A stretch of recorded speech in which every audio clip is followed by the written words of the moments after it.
The relentless violence may have just paused. The Muslim Brotherhood have called off their protests in Cairo.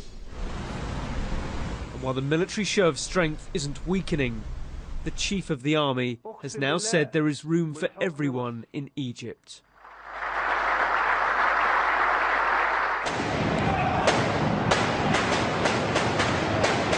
After a week that saw so many people killed,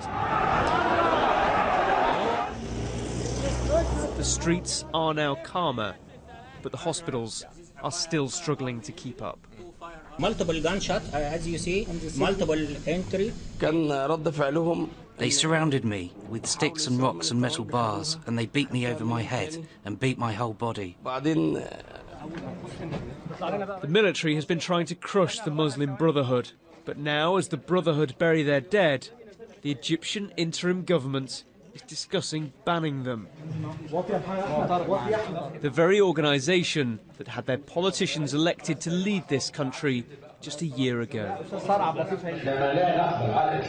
We cannot accept that the two sides are equal. There is a clear distinction between state security and the necessity to maintain rule of law and how they deal with protesters. Some of them are peaceful, but some of them are armed. Any decision to ban the Muslim Brotherhood may be taken here at the Supreme Court in Cairo, so it too is heavily defended. Egyptians and the rest of the world are watching on, wondering how all this ends. At some point, if the violence is to stop, whether it's from elements on the pro-Morsi side or from the security services or whoever, if violence is to stop, there has to be a platform and a venue where mediation and discussions can take place. Within Egypt, it's very difficult to see who that might be. The European Union is looking at freezing aid to Egypt and has said calls for democracy cannot be washed away with blood. The pause in the protests could be just that.